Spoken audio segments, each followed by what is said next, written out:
wala Morning. Kaya nga, sa tanan, dapat may RT energy, subong yan. Nung tanan, giniguro, nagkanto, gini sa maskara mo. Giniguro natin sila energy, ay! So dapat mahatag niya nga itong yung 100% ka energy sa Ginoo. Amen. Diba? Unang purpose nga ari na subong. It is to praise and worship God, our Savior. So dapat ihatag tayo niya energy, ato ka food na energy, as we sing, leaning on the everlasting arms.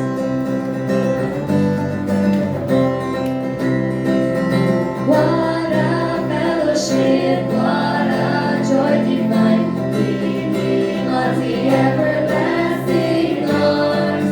What a blessedness, what a peace is mine, leaning on the everlasting arms. Leaning, leaning, leaning,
King would die for me. Amazing love, I know is true, and it's my joy to honor you in all I do. I honor you in all I do. I honor you. Yes, Lord God, truly is our God is have an amazing love, di ba, church? Like, ginsalbar yata, gin-forgive yata, do makasasala ta nga tao, kag gin-accept yata Japon as his child, di ba? Just like sa story, bala sa ano, sa parable of the lost son. Arang masking ginpabayaan na siya, nag-live ta sa iya, kaging sunod niya ang iya sa kalibutanon nga ulubrahon, pero if mag-surrender na ta siya, He will still gonna accept us. Diba? So, habang natin sa Psalm 68:19, ang purpose na dingar today is to praise Lord, our God, our Savior, who daily bears our burdens. So, may ara man kasubong burdens or battles sa atong life, isurrender ka lang sa Ginoo. Kaya hindi ta tayo magbabayaan sa Ginoo ya. Yan mo na di tayo ugda niya ta sa aton nga battles. So, we surrender it. Kaya He will cover us, church. He will cover us kung ano man ang mga temptations or ano man ang mga battles nagpapahinder sa imo para magmalapit siya. Basta let's pray lang dito sa Ginoo as we sing still. I lean now under your wings. Cover me within your mighty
all my life you have been so, so good. With every breath that I am able, oh, I will sing of the goodness of God. I love your voice. You have led me through the fire in darkness nights. You are close like no other. I've known you as a father.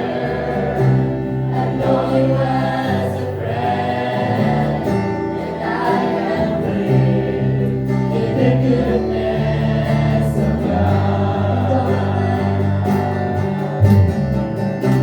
Cause all my life you have been faithful. Cause all my life you have been so, so good.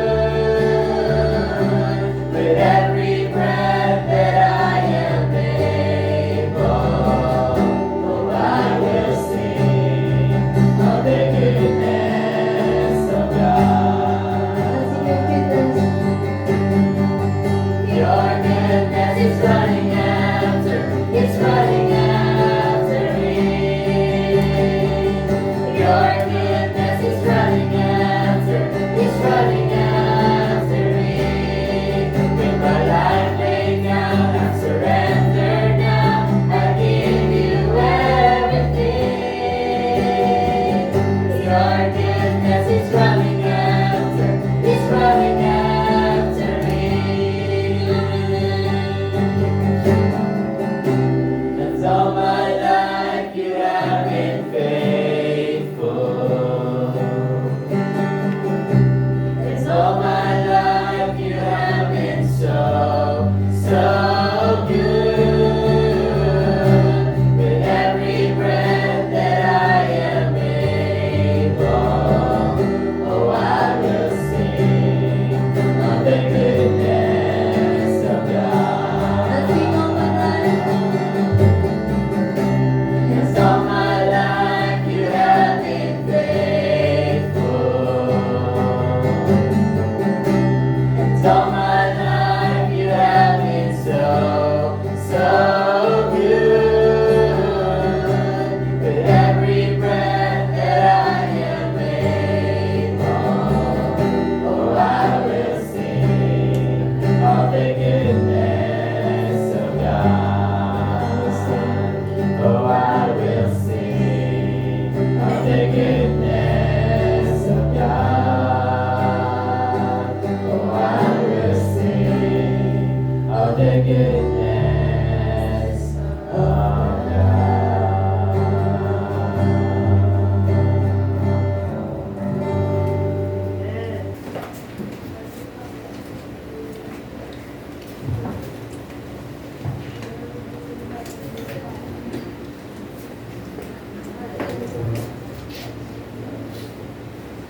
Magapangamuyo kita.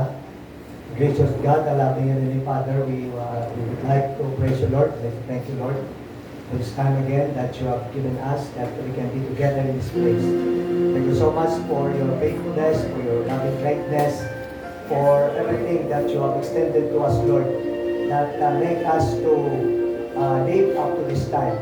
Lord, we are so thankful for this time again that we can look up to you and we can bring to you our petitions, our requests, our heart's longings, and we can even intercede and pray for those loved ones, acquaintances, friends, relatives of ours who are right now not in good condition.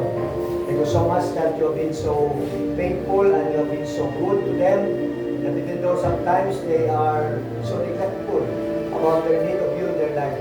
But we are asking you to please forgive them, O Lord.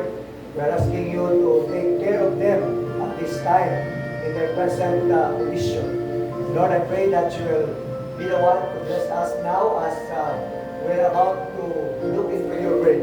We acknowledge that without you giving us the wisdom, without you giving us the understanding, we cannot be able to comprehend, we cannot be able to understand the things that you want us, Lord, to learn today. So we are asking the Holy Spirit to please be the one to enlighten our mind and be the one to help us in order that we will be able to behold wondrous things from your word, O Lord. Heavenly Father, we are praying for our brethren, the Lord, who are not here today. You know the reason of their not being here in our gathering this morning, O Lord. Kindly visit them and kindly minister to them, Lord, in whatever ways at this time. And I pray that by next gathering, they could be able to make it so that they could be joining us as we together lift up your name, not only in our gathering, but most of all in our hearts and in our lives. Lord, we are entrusting to you our forthcoming barangay election, that you will give us, Lord, the guidance, you will give us the wisdom, that we will be able to choose and to elect those people that is really capable, people that are responsible, and the one that will take the reign of our government in our barangay in a way that is godly, in a way that is righteous, and in a way that will lead to prosperity as well as improvement of our barangay. Lord, I pray that you will also be with our brethren in the Lord in some other places right now who are gathering for worship and for fellowship. And we are also praying for your servant today as they will be preaching your word. Enable them, empower them, use them mightily, Lord, for the glory of your name. Heavenly Father, thank you so much for this time that we can voice out our prayers to you, O Lord. And we can expect that this prayer of ours, O Lord, will be taken into consideration by you and will be answered by you according to your will and according to your own perfect timing. Lord, our loved one of ours that is so dear to us, who are not in good shape at this time, we are committing them to you for your continued healing and continued strengthening of their weak bodies, O Lord. We will to pray for the daughter of Lourdes Catalan, that you will visit her in a very special way. Thank you so much for being so good to Sister Mercy in a very amazing way, and for the recovery that you have given to her. And to all of those friends of ours, Lord, and relatives of ours who are not in good shape, kindly be the one to minister to them at this moment in time. Lord, thank you so much once again for the opportunity that we can be together and for the privilege that we can look into your word. Bless the young people who are here today. Bless the adults who are here today. Bless every one of us that as we will be worshiping you in spirit and truth today, we will feel your presence, and we will also feel the power of the Holy Spirit that will lift up our spirit in a way that as we will be going out in this place after our worship service, we will be able to say to ourselves that indeed the Lord has ministered to us through His Holy Spirit and through His Word that we have studied. And so Lord, thank you so much once again for this opportunity and for this privilege that you have given to each and every one of us. And thus, and commit everything to you, because we acknowledge that apart from you, we can do nothing. All of these things we pray in the name of Jesus. Amen. Hear our prayer, O Lord. Hear our prayer, O Lord. Incline your ears to us and grant us thy peace. Amen. Sige, magkakanto kita sa pulong sa Diyos samtang may tingog pa ko. Napapaos ko, di ko kung ano, so may mga kainom na likod. Pero kasi sa chimpoa na abnormal. Anyway, nag-aapastaman kita sa Ginoo sa opportunity na matatipo naman kita karong aga. Kag makapadayon sa atong pagtuon pati sa iyang pulong. Ang atong tema amo lang yapon sa ginatun-an naton ang ining topiko sa aton nga gatawag naton bulan sa Oktubre. May isa na lang ka Domingo ang nabilin. Sa sunod Domingo, pagka-Lunes sila dayon, eleksyon na. Nag-nauna gani ko nga this coming Wednesday, this coming Friday, sa market preaching, wala sa Granada, ito sa Mapukal, matag ko sang guidance sa mga pumuluyo na lumod sa gitawang pagpili sa labuton ni eleksyon, way kuyaga pangampanya. Kundi guidance ta, kay educate ta ang mga tao kung sino ang nagkakadapat kanang kabagay. Napagpukuon aton, napakuyat sa renta sa aton pag-igoberno diri sa aton nga barangay. Kag ginauna ko nga ang manaming nga dalon nga mensahe, amo ang mensahe na namon sa fight, FIGHT. Isiling ko nga ang manami nga pagka-pilion ng mga kandidato sa panabuton ni eleksyon, ining mga kandidato nga ang ilang ngalan, fight, buti nga doon, mga kandidato nga nag-fear the Lord, mga tao nga may integridad, mga tao nga may good manners, mga tao nga mga humble, kay mga tao nga transparent o trustworthy. Daw nagasumada total sa iyong natong karakteristik sa supos nga papungkuon bilang magauyat sa atong pangigoberno diri sa aton nga barangay, diri sa aton barangay Granada. Wala ko kabalo kung di ka may mabuto, iban moro mabuto sa barangay Villamonte. Dira sa Villamonte, may nagpadalagan dira ang kilala ninyo. Dati, kamo na lang na bala sa iyada, kung i-intra nyo sa listahan, kung hindi nyo sa pag-i-intra, hindi lang, i-intra nyo lang. Kahit iyawan pa na sa iyaman o panangitan, higman. And so, ang atong pagtuon niya is about God holds the church accountable. When we say church, it refers to you and me. Ikaw na, ako na. We will give account in the judgment seat of Christ. Ang atong pagkatubangon sa Dios nga natawag naton husay sa tion nga ini nga natalana.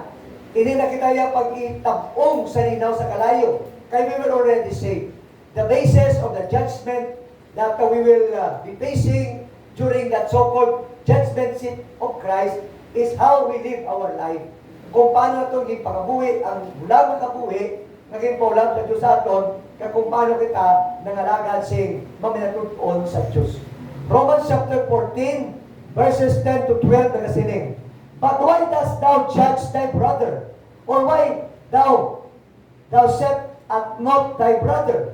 For we shall all stand before the judgment seat of Christ. Should be God. Ang term today, ang word ni Christ, Diyos na. Ang iyas na butsinganon sa Grigo, Theos. For it is written, as I live, saith the Lord, every knee shall bow to me, and every tongue shall confess. The word confess is taken from the Greek word exomulo giomai, to speak out and confess fully to God. Kagin hambal man dito sa Old Testament, sa chapter 45, verse 23 of the book of Isaiah. So that every one of us shall give account of himself to God. The word account, gikuha sa Grigo, nga pulong logos. The word spoken, an expression of the thoughts of the mind, an account or exposition. Buti nga nun, ang tanan, tagaan natin sa pag-usay sa Diyos. There will be a day of reckoning. There will be a day of accounting. Romans chapter 14 deals with the differences in the way Christians live their lives. Ang mga kanalinlain na sistema sa paginawi kag pagpangabuhi sa mga Kristiyano. Kung paano nila ginpangabuhi ang pagkabuhi nga gin-intrigar sa Diyos sa ilang. God, we must all appear before the judgment seat of Christ. Ginpaluap ni Apostol Pablo sa 2 Corinthians chapter 5, verse number 10. Sa masulatan niya sa mga taga-Korinto. Ang gisulat niya sa mga taga-Roma ng mga Kristiyano. Nga may namuman si Kapon niya, minsay, mensahe sa pagpanumdum sa ila na nungod sa judgment seat of Christ. Ang pamangkot amo sini, how should the reality that I appear before God to be judged impact the way I live my life? Paano ang kamaturan na magatubang ako sa Diyos agad, na magahusay sa iya, na maga-epekto sa isang pagkabuhi nga akong nga iga pagabuhi sa subong. Paano ina ang palabuton nga pagatubang naton sa Diyos maga-impact sa akong pagpangabuhi sa siligid nga matinion? Someone may ask, if the eternal destination of everyone is set when a person dies, what is the point of judgment? Di karon kung ang eternal nga palakatuan sa kada isa na tao kung sa mapatay, ano karon ang punto sa tawag judgment kung na-set naman abi ang inang palakatuan niya? Di kung dila kita kuto, hindi naton masusikit, kag hindi naton mausisa sing lubos kung ano ang kadalaman, kag kung ang buot sing ganon sa sina. Pero kung ato no si Saon, may mga buot sing ganon. May biblical fact. Final judgment is not to determine who is going to heaven and who is going to hell. Kung sino ang makanto sa langit, kung sino makanto sa impyerno. Ang biblical kamaturan naghambal sa butanga, hindi kaangay sa sina mga kauturan, kundi ari ang iyang butsing anon. Ang Bema judgment is not to see if someone is saved. Hindi kung nantawon kung isa katawon na luwas. The Bema judgment is to judge believers who are already saved on the basis of the works that they have done as Christians. Kung anong hinimo nila bilang sila mga tumuloo. Ang pamangkot ano na yung mga hindi tumuloo, ang ila na iya Great White Throne Judgment. Pagbabango mo na sila, kung ang deserving sila nga itapong dito sa linaw sa kalayo. Ang pinakarason kung itapong sila is because that when they are still alive, they refuse to respond to the call of God to salvation by repenting of their sins and asking for forgiveness and by accepting Jesus Christ by faith sa ilang mga kasing-kasing kaya sa ilang mga kabuhi. Dito, ikuno na sila, sintensyahan o kung panumdumon sila. Why is it that they are deserving to go to hell? It's because of that reason. Nag-isikwain ng Diyos, samtang buhay pa sila. Wala na sila chance. Ang second chance, dito sa pagkadabuhi, is no longer exist. Wala nag-exist ang second son. Now is the accepted time. Now is the day of salvation. Ang buwasya, maybe too late na wala na yung chance. Reason number 1. The purpose of God's judgment is to display His sovereignty, justice, grace, and glorious plan of redemption through His Son, Jesus Christ, to the entire world. Amo na yung rason, mga kulturan natin, tuyo sa paghukom sa Diyos, agod na mapahayag ang iyang pagkasubirano, ang iyang justisya, ang iyang grasya, ang iyang may-mayahon ng plano sa pagtubos, pinagi sa anak ng Jesucristo para sa mga tawad diri sa kalibutan. Gani ang Romans chapter 14 verse number 10 kasiling, but why dost thou judge thy brother? Or why dost thou set a note at thy brother? Kapangita ka depekto, kapangita ka kasalanan sa imong mautod. For we shall all stand before the judgment seat of Christ. Why does God have to judge us? Ang pamangkot na kinanglanon gid. Because God is holy, He must judge all that is unholy, or He would not no longer be holy. Amo na ang nakita lang sa iban, nga perme ginambal sa mga simbahanan, ng mga mega churches, nga God is love, God is forgiving, God is good. Kag balis karon, God is good all the time. All the time, God is good. Di gusto na, pero on the other hand, God is justice. God is holy. God is righteous. That is why, mahiyara siya ka judgment. Kag mayara sa kasilot nga patigayunon sa mga nagabayular sa iya nga kasukuan. Kaya nakita na nila one side of the nature of God. Pero ang other side sa nature ng God, wala na nakita. Most especially, ang nature niya na holy siya. Kaya ang nature niya na judge siya. Wala na nakita sa iban. Nakita, guro, kasi kinapabulag-bulagan na kaya gusto nila papatihon ang tao, ang Diyos siya. Good na kita sa iya nga good. Kagawin niya sa lain na sa iya. Alagad na tabla sa iya. Simba na sa iya. Hatag lang ta. Wala na yung problema kung nagabi ng sumli. Sintumbali ang mga buhay natin. Importante nga, matag ka lang. Wala, doon gina-bribe mo ang Diyos. Doon ginapapati mo nga. Okay lang sa iya kay ang Diyos. Sa malipot istorya, konsentidor ng Diyos. Ginakuan niya, ginakondone niya lang. Napawalaan niya, napabulak-bulagan niya. Makaintindi siya. O gani, makaintindi siya sa imong, hindi ka maintindihan. Kaya makita natin ng biblical fact. Another thing, this is a universal, absolute truth. No one is exempt from appearing before the sovereign one for judgment. Either Bema judgment or Great White Throne judgment. Great White Throne judgment are for those people who rejected Christ while they are still alive. Wala tsansa. And the Bema judgment seat of Christ are for those believers who have Christ in their life, but they fail to deliver sa ito ang pagpapakabuhi that is expected of them by God. Na-fail nila na i-deliver ang supod na pagkabuhi nga ginapaabot sa Diyos sa ila bilang mga tumuluos ang Diyos. Amo na dira ang ginabuot si ganun. Ang Greek word nga Bema, the judgment seat of Christ, actually, why di sa Bible ang Bema, ang word ni judgment seat, ara, Grigo ni nga pulong, was the tribunal bench in the Roman courtroom where the governor sat while rendering judicial verdicts. Sino sa inyo kadto sa Supreme Court o sa Supreme Court, dili lang sa municipal trial court, dili sa atong probinsya atong nga Metropolitan Trial Court. Sino kadto sa inyo sa korte?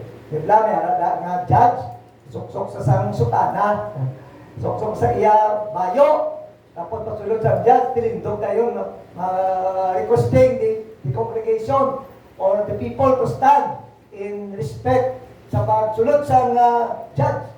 Tapos pa-preside siya, mamati sa tiyak-tiyak na panig sa ginakusar, kag-akusar, kag ang ilang mga abogado, mga witnesses. Kag sa ulihi, yan ang balay-balayo ng judgment niya sa isa, kung sino ang absuelto, kag kung sino ang convicted. Kung isa, kinistorya na sa paniro, yan na to.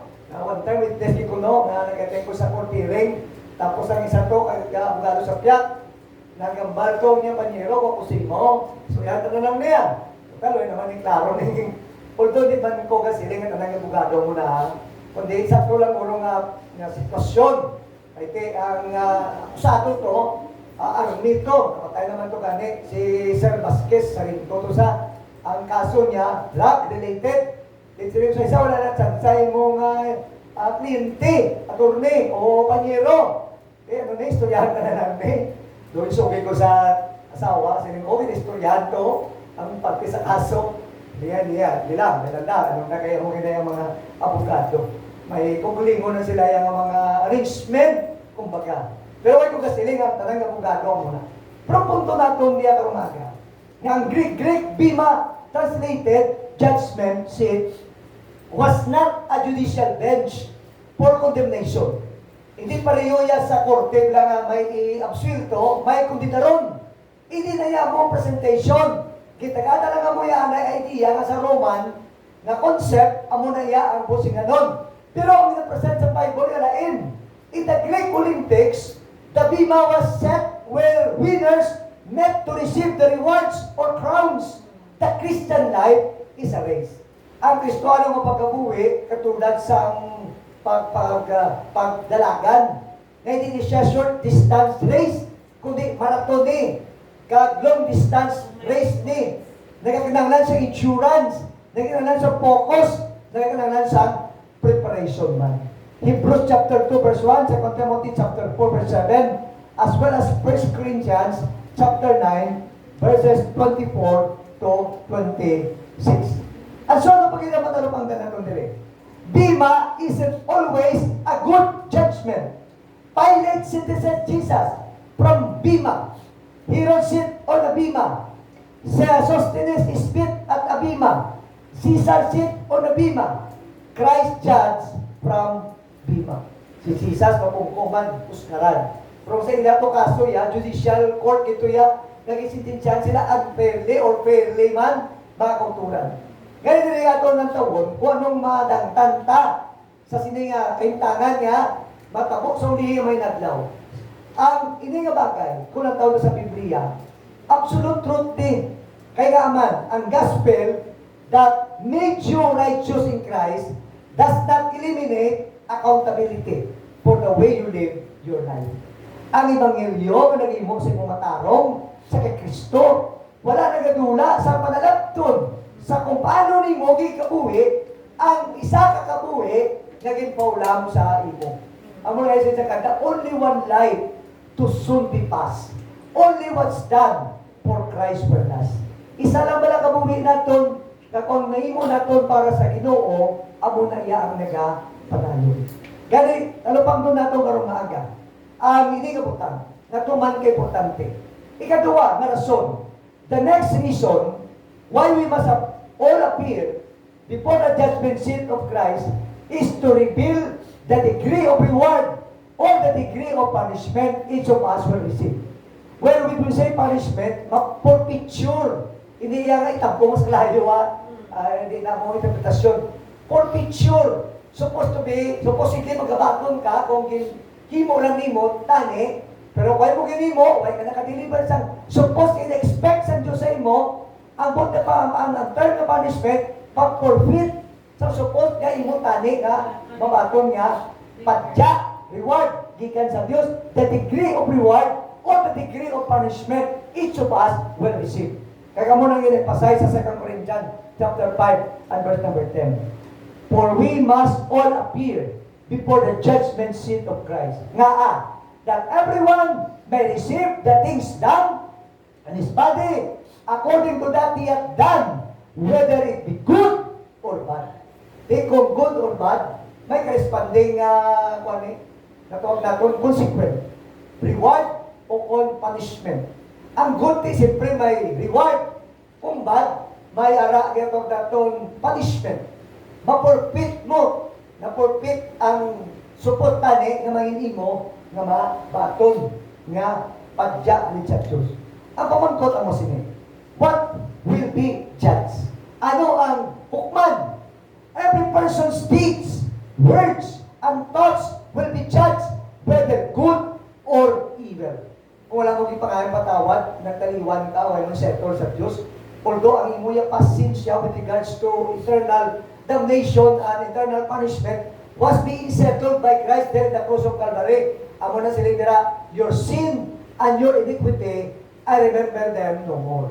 Ang salaya wala nga sa una, wala ka nakaangot sa Diyos, forgive na to ya, past, present, future, pero ang ining gawin nato, hindi amo, nga wala naton na correct, at least pagtaliwan naton, may katapat, may kakibat, nga mga konsekwensya. Te kumayo, may konsekwensya man. Kumalain, may konsekwensya man. Matthew 12:36, but I say unto you, that every idle or careless word that men shall speak, they shall give account thereof in the day of judgment. Mabot ang tiyon nga hukman kita sini. Romans 8:1, there is therefore now condemnation to them which are in Christ Jesus, who walk not after the flesh, but after the Spirit. Gamintin kita yung sang stand natin niya nga, one saved, saved forever. Pero, halungan man natin. Diba, si balay mo natin na sense yung magpataka na lang ta sa pagpakasala. Kasi sa Bible, shall we continue in sin that grace may abound? God forbid.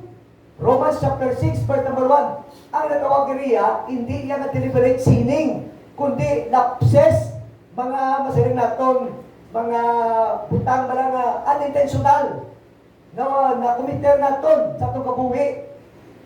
Lain na saya sa kinatawag natin deliberate and premeditated na pag-imo sa sala kag nagapangabuhi sa sala. Sin is forgiven, but accountability is not lost. Ang sala mapatawad, pero ang panalabton hindi madula. Unay na, our work will be revealed. Our secret act, our character, our motives, our words, their work will be shown for what it is, because the day will bring it to light. It will be revealed with fire. Sa kalayo, makuha ni matistingan. Kaya mo niya gusto ipakita dire niya Apostol Pablo sa aton karon nga aga. Incorruptible materials in 1 Corinthians chapter 3, verse number 12. If anyone builds on this foundation using gold, silver, costly stone, gold, silver, kag precious stone. Anong matabo? Pero at least pasina, ano yan nga mga materials na corruptible? Ako ya, hindi ito corruptible, not subject to decay. Ariya subject to decay nga mga hilimuon. 1 Corinthians 3:12, wood, hay, or straw. Amo ni equivalent sa imo ginahimo, wood, hay, and straw. Ato kag ginaya isa, gold, silver, and precious stone. Tilawan ni, if what has been built survives, the builder will receive a reward. Crown of life.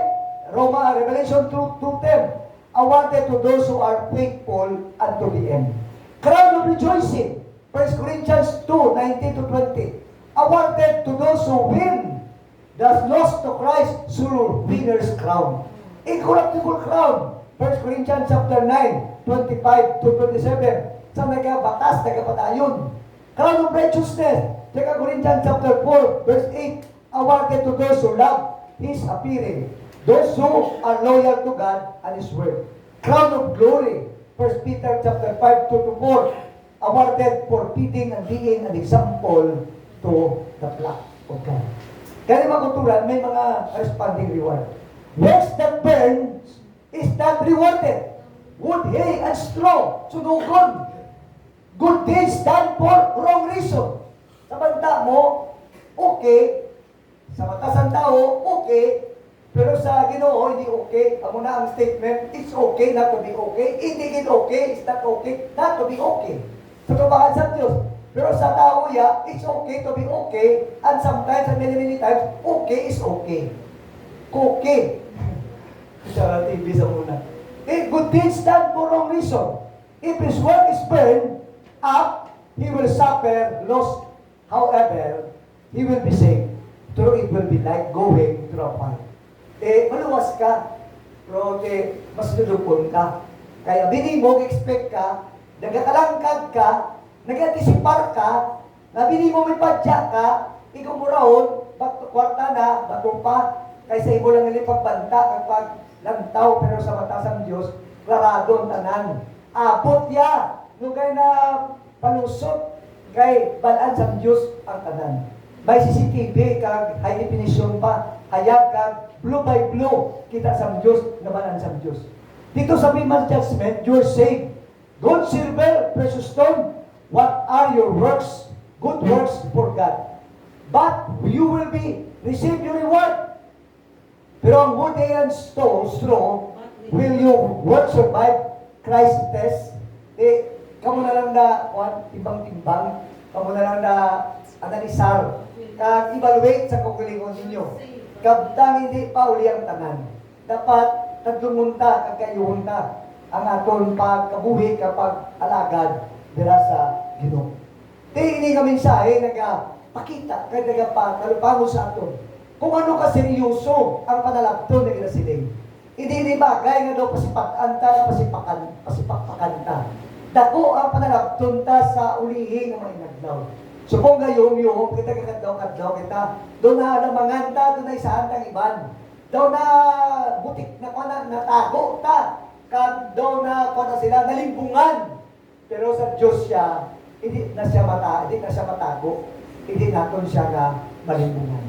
That is why samtang may oportunidad pa kita, may dion pa kita, seryosohon naton ang aton nga pagkabuhi kapag alagad sa Diyos.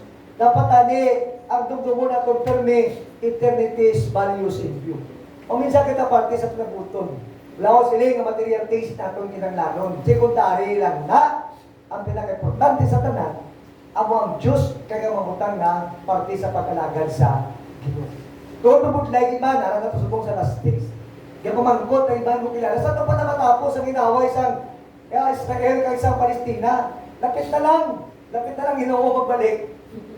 Kung matapos mo na, hindi na lang sila ngayon mag-inaway ni what? Wala na yung katapusan nila away. Alin pa na sa simpo nila ni Abraham, ni Isaac, ni Jacob. Ang inaway nila na. Sila tapos ginang Israel. Kay pulihan na sa mga Arab nation na tabo na. Di pulihan sila. Wala mas na perde.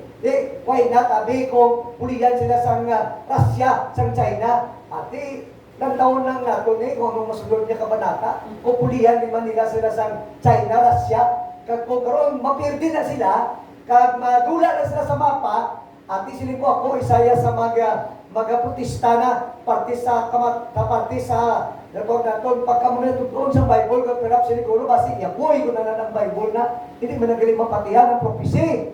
Nga wala ginipinsahan sa Diyos, ang iyang chosen nation, ay ang chosen people. Pero wala nakatabo, wala nakabalo, I mean, kung anong ang mga panagisod sa mga kalatabo sa may naglaw-labuton. Pero isa lang ang matanga klaro before kita mag-conclude. Lapit na lang Ginoo magabalik. Kag kita ya, kadalag-an niya para sa aton. Pero sa iba naman niya, wali, dako nga kakugmat, kag dako nga problema. Problema bangod kay te, kung mapiling sila dire, mandergo sila sa kanginditan. 7 ka tuig, ang una nga 3 ka tunga, medyo ulo kalmante pa na. Pag-aral na sila sa katatlong tunga, perti na kapwa na kapiot. Kaya subong gani, ang tao, gapang problema, pati pinansyal, mabot na daw ya, nga piot-piot pa rin ang pangabuhi. De, kabay pa, ikaw kang ako, aton nga himuslan, kag aton nga kalipayan, ang mga butang na ginahatag sa Diyos aton nga libre, pinabinigit ang pag-alagad sa iya, pagkabuhi para sa kadayawan sa iyanganan. Kagang oportunidad na magpanukiron magkita parte sa Diyos sa iban. Agod niya sila kaluwas man. Amra sila sa ako ni amigo, saan ka mapunta kali ang balda, o naluoy ko mo.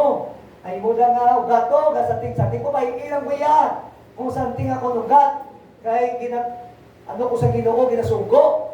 Why ko ginasugo, may sulidom, sa masugo sa ako, di mo kumpati siya man. Ang Ginoo yung sugo sa ako, may pag-isugo sa simbahan namon. Ako yan, isugo sa Diyos. Isa katigon, nagatulog ko, nagpakig sa hambal ang Diyos. Buglawi, nagigambal ng Diyos mo. Nagpahayag. Sa iya, makatilingala kumaki.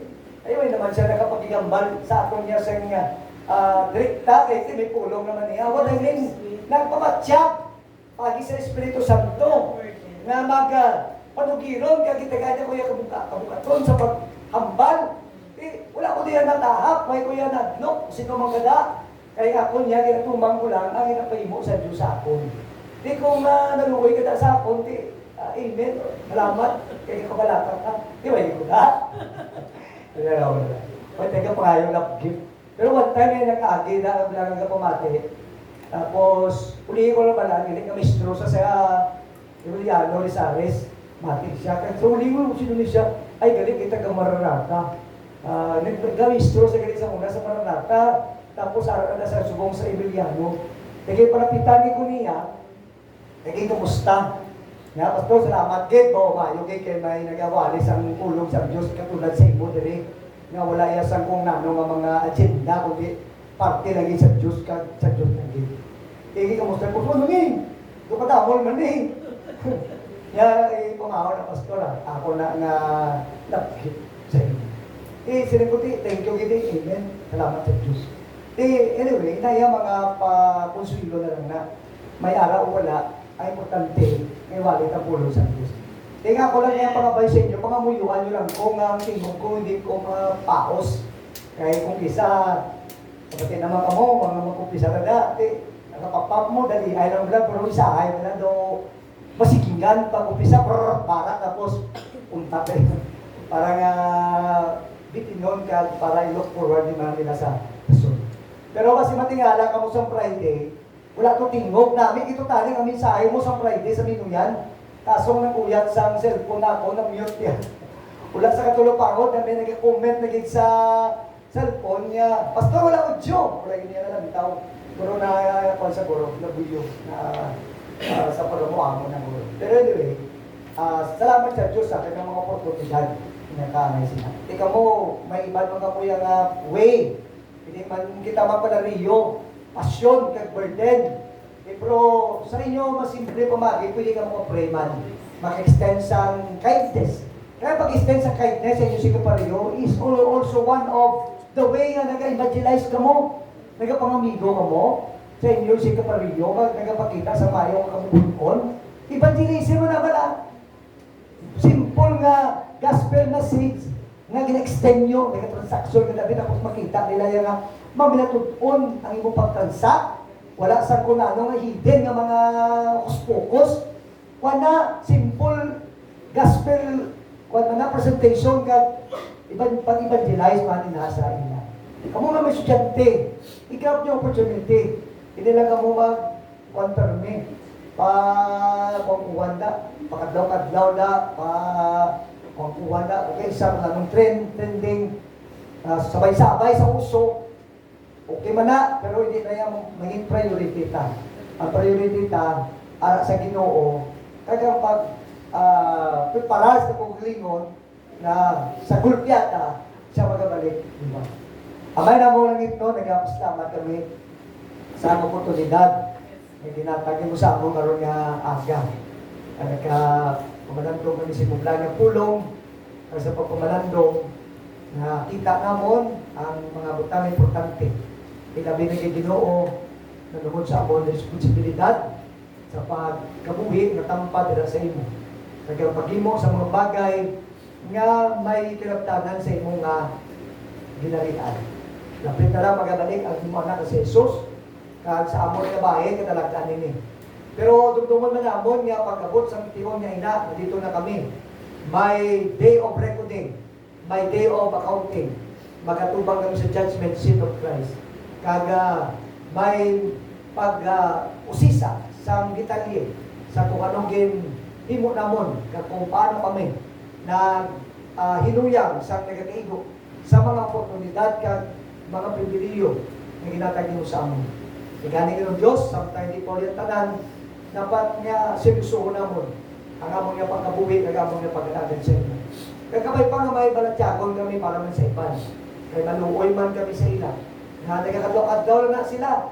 Pero sa kamaturan, kung magabot ang adlaw sa Diyos, magabot ang iyon sang tinatawag na rapture, mangin makaluluoy gid ang ilang kaintangan. Maluwas pa man ang iban sa ila, kung kitagduan nila sila sa Diyos, mag-aagay sila sa Great Tribulation, kaya kung hindi sila mapagpatatak sa tatlo ka size, maluwas pa sila. Pero di, mapiot, mabudlay. Sa subong gani nga panag-on sa grasya, mabudlay ang pagpalapit kay doga pakatig ang tao. Ano pagit ayhan sa mapiot na kaintangan, kag ang kabuhi nila amo ang kaakibat kung sila mag-deny, mag-refuse na hindi magapamarka sa 666. Pero kung mamarkahan na sila, wala na higit sansa. Sila nga maluwas. Kani ganun Diyos, maluoy kami sa ilang kaintangan. Damos sa may mo namon, pwede kami magkaparido sa iba, nga nag-street preaching, kung ano pa nga mga ilikoton, muli na pwede kami ka-pray. Kaya pwede kami makatag sa encouragement namon. Kaya kung sa ano yung mapagi, sa simple nga pamagi, pwede man kami makahimok sa kung paano namon na ginapakilala sa Jesus sa iban na makatawag na wala para kakilala sa inyo. And the Lord, inasalit naman ng tuyat na nagawa, hindi kami samtang bagay na pus kami, karoon nga, ukto, ay magtipaman sa amang tiyon sa pagbalik sa imong babahin. Kaya kami kalipay, na pag-imong sinig ng Diyos. Ang may handog na magatag, pero wala sa ihatag, i-bless mo sila. Agos sa tuon sa sunod na tiyon, makahatag man sila. Kaya kami kalipay, sa ginay mo naman. Kagupti kami, kapakaman mo kami. Mapangamuyok sa kalang Jesus. Amen. Huwag natin si Juan, si Sinuran, si John J. sa pagkari. At ang sibaw ng Diyos pagi sa pagkakay.